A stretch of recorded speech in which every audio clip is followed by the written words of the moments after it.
Sejumlah pejabat publik kerap menggunakan media sosial sebagai alat untuk menyampaikan informasi, kebijakan, hingga klarifikasi terkait berbagai isu yang bermunculan.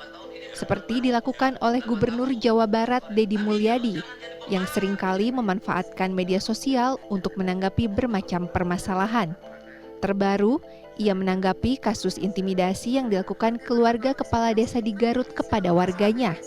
Tak hanya Deddy, banyak pejabat publik lainnya yang melakukan hal serupa. Sejumlah warga menilai penggunaan media sosial oleh pejabat publik seperti KDM mampu mempercepat penerimaan informasi, namun tetap harus dilakukan secara bijak. Sih bagus sih Kak, jadi kita lebih tahu lah ya untuk informasinya kayak gitu, lebih cepat juga kalau misalkan pakai medsos. Jadi ya harus berdasarkan fakta di lapangan aja, dan juga para public figure atau tokoh politik ini tuh harus menerima kritik juga gitu, beserta saran yang dan juga masukan dari masyarakat. Bisa jadi sisi buruknya soalnya pasti kan rakyat ngiranya itu buat pencitraan doang merekanya gitu. Jadi lebih baiknya dikomunikasikan langsung sama rakyatnya gitu. Meski dirasa efektif, pola komunikasi pejabat melalui media sosial juga menimbulkan kekhawatiran. Media sosial berpotensi berubah menjadi panggung pencitraan personal serta memunculkan narasi sepihak. Fungsi kontrol, verifikasi, dan pendalaman informasi tetap dibutuhkan, khususnya dari media arus utama atau konvensional yang kini seolah mulai dilupakan. Ya kita sistem kontrol kan. Sistem kontrol ketika kita mendapatkan akses penuh.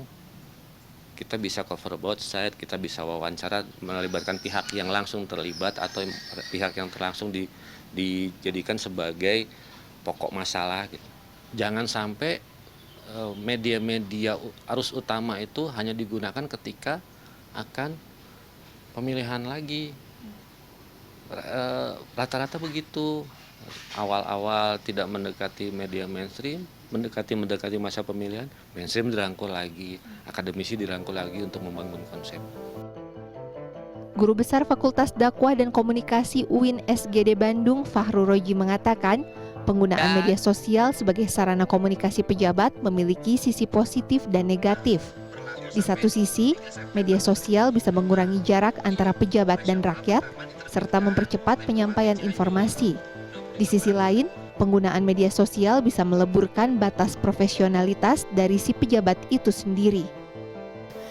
Ini mana informasi publik, mana informasi private, mana ekspresi publik, mana ekspresi private gitu, sehingga sulit itu katakan follower atau masyarakat melihat ini sebetulnya apakah pandangan pribadi atau misalnya posisi beliau sebagai seorang pejabat gitu. Sehingga ini yang nanti akan melahirkan persoalan-persoalan baru. Ya sebaiknya memang demoderasi kalau misalnya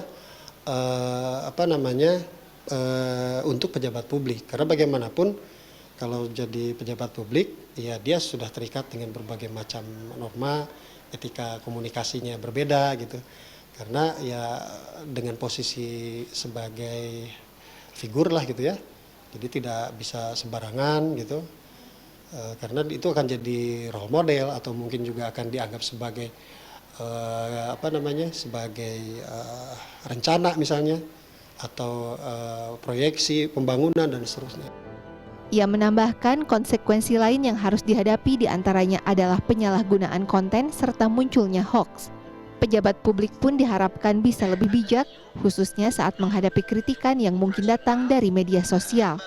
Tim Liputan CNN Indonesia, Bandung, Jawa Barat.